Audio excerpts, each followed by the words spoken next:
Тары ұзақ мерзімге сақталатын құнды дақыл. Халқымыз жауынгер дақыл деп те атайды. Себебі тары қуаңшылыққа, аңызаққа және ыстыққа төзімді, диқандардан көп күтімді талап етпейді.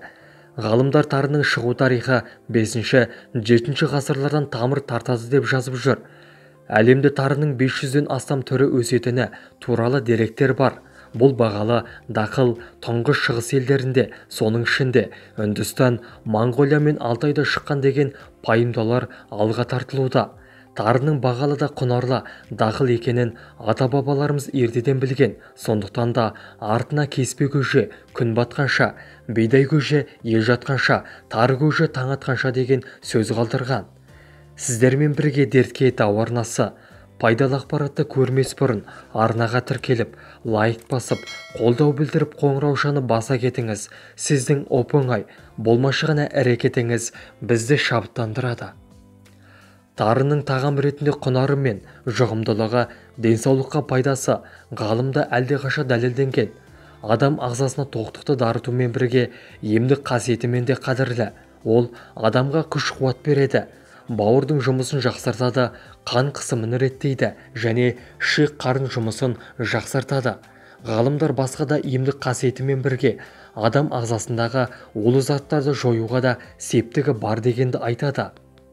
Тары адам ағзасына керекті дәрумендердің қайнар көзі. Онда ағуы жеткілікті, аллергияға әсер етер глютен жоқ. В тобындағы дәрумендерге бауырға қажетті холинге бай, сүйекке, жүрекке, иммундық жүйені көтеруге керек магний мен фосфор, калий, цинк көп болады. Онда көз жанарының бұзылуына әсер етерлік заттардың әрекетін тежейтін антиоксиданттар мол болады. Өт қабы мен өт жолдарына пайдасы бар.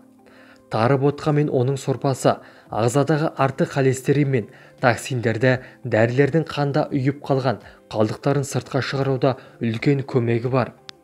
Бауырға да пайдалы. Тары ботқасы ағзаны қуаттандырып, артық тұзды сыртқа шығарады. Тарыны адам ағзасына қажетті витаминдердің қайнар көзі деуге болады.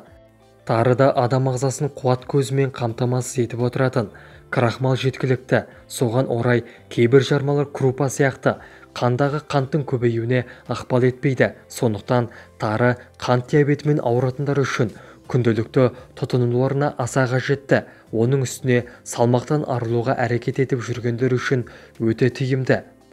Ақталған күріш пен бидайдың ақ ұнына қарағанда тары калий мен лигнийға бай. Соңғысы жүрек қан тамырларын және ағзаны артық майдан және улы заттардан арылтуға таптырмайтын зат.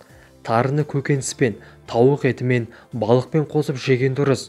Ас әзірлеуден бұрын тарыны жақсылап жуып, тез пісіп, бойындағы пайдалы заттардың жоғалтпау үшін суға салып 1 сағат ұстау керек. Ем болсын. Видеоны жақындарыңызбен және достарыңызбен бөлісіңіз. Келесі видеода кездескенше сау саламатта болайық. Ауырмаңыздар, дендеріңіз сау болсын.